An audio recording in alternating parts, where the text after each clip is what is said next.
Hello, and welcome to my very first attempt at a Pokemon Nuzlocke. A fan-made, self-imposed set of rules in which you can only catch the first Pokemon you encounter in each area. You have to nickname them all in order to force emotional attachment. And if a Pokemon faints, it's considered dead, and can't be used for the rest of the run. So if all your Pokemon faint, you lose the challenge. I've wanted to do one of these for a very long time, but never had the patience to do so since it's a challenge that lasts the entire game. But I've decided to finally sit down and try it. Welcome to my Nuzlocke of Pokemon Shield. I picked Scorbunny as my starter and named him Teen after the main character in Agatha All Along. I then proceed to absolutely obliterate Hop. On Route 1, I catch a Squovit that I named Julian, after King Julian from Madagascar. Then on Route 2, I catch a Lotad that I name Pure. Obliterate Hop again, then off to the train station. At the train station, I'm gifted a Pikachu, which I named Tortoise.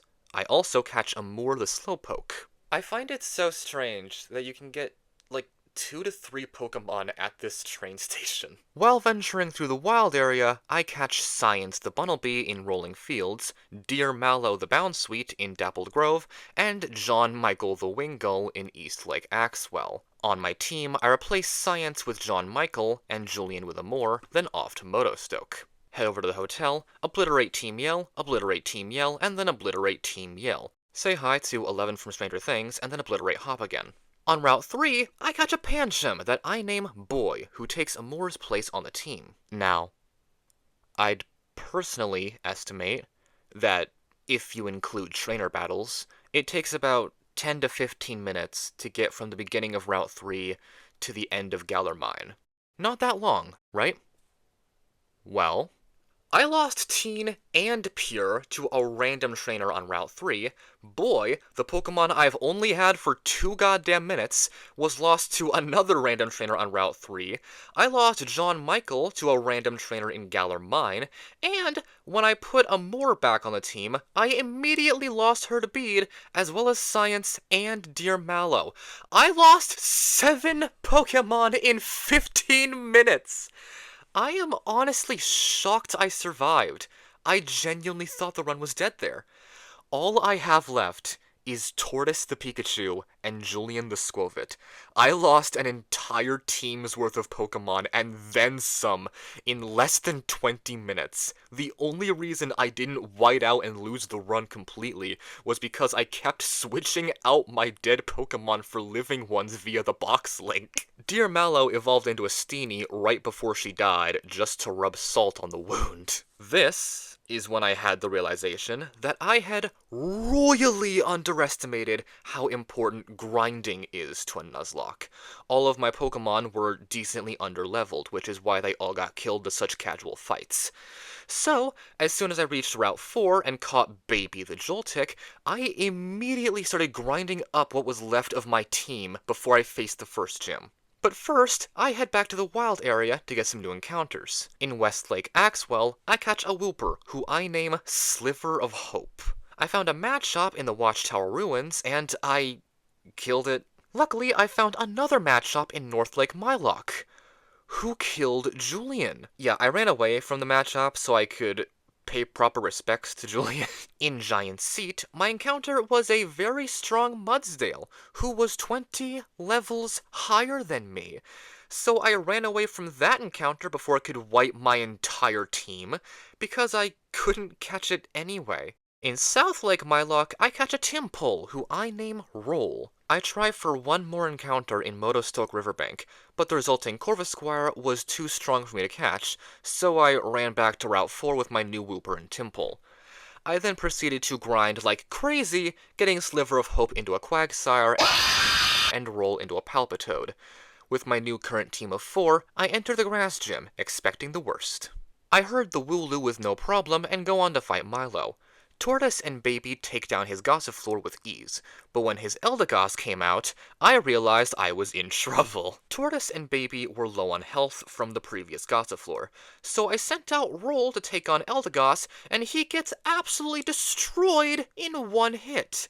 This is when I learned that water ground types are 4 times weak to grass, and I am the unluckiest asshole in the world to get 2 of them as encounters right before the grass gym. I was caught so off guard by Roll's one-hit knockout that I sent out the half-dead Tortoise so I could heal up Baby, and Tortoise also gets killed by Eldegoss. Luckily, I had a bug type on my team, which may be the first time anyone has said that. Baby was able to single-handedly take down Eldegoss.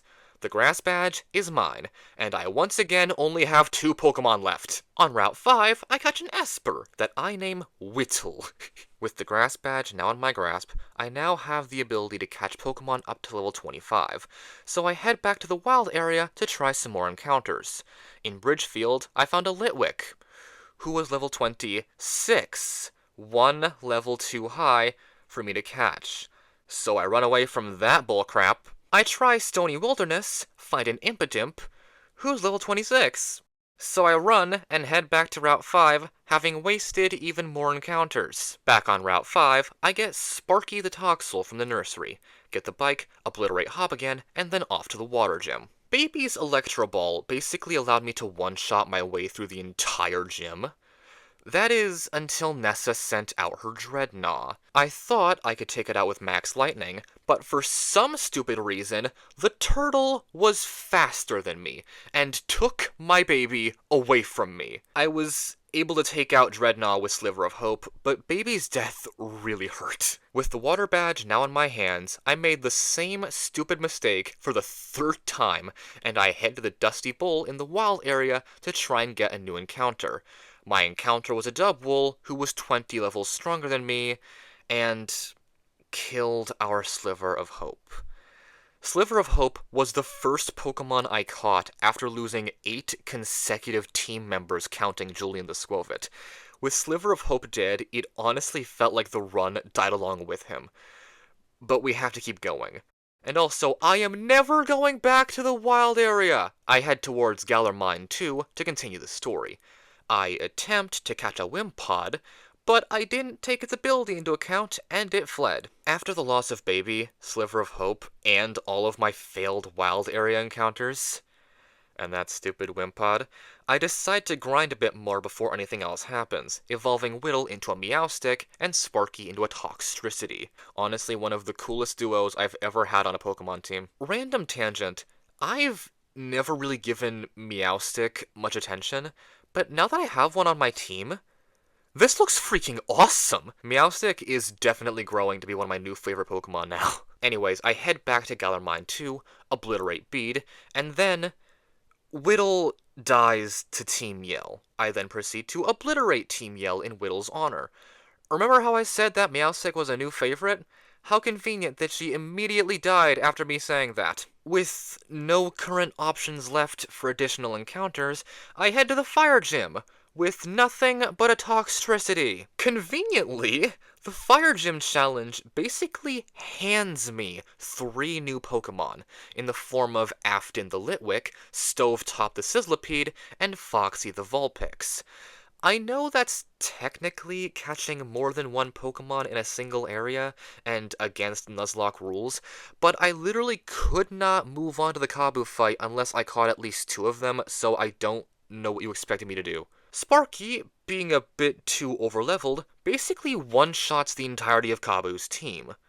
Until Centiskorch came out. Sparky was only at 15 HP, and was burned, so I tried using a full heal, thinking it would restore HP and cure the status condition, but it only cured the burn and left Sparky at 15 HP, leaving him to be quickly killed by Centiskorch. I sent out Afton, and conveniently, both Litwick and Centiskorch have Flash Fire, leaving Fire-type moves completely useless on both sides. This left Centiskorch only being able to use Smokescreen. The lack of accuracy was definitely a concern, but Afton was able to kill Centiskorch no problem. Now I have the Fire Badge, and I'm back up to 3 Pokemon, ignoring the fact that all 3 are Fire types and it's incredibly unbalanced. I head towards Hammerlock and then to Route 6, excited for my next encounter. But before I head to Route 6, I need to fight Team Yell again. I expected to wipe the floor with them again, but they showed me that they aren't the worst evil team in the franchise, for I was the one who got obliterated. Afton got spring-locked, Stovetop got unplugged, and Foxy got sent back to Pirate's Cove. That's it. I lost the run. I gotta be honest, as strange as it sounds, I'm really happy with how that turned out.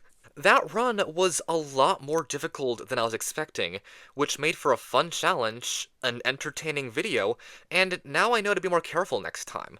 I may have lost, but I had a lot of fun, and I think I may be hooked on Nuzlocks now. I really want to do more. Let me know in the comments what game you want to see me Nuzlocke next.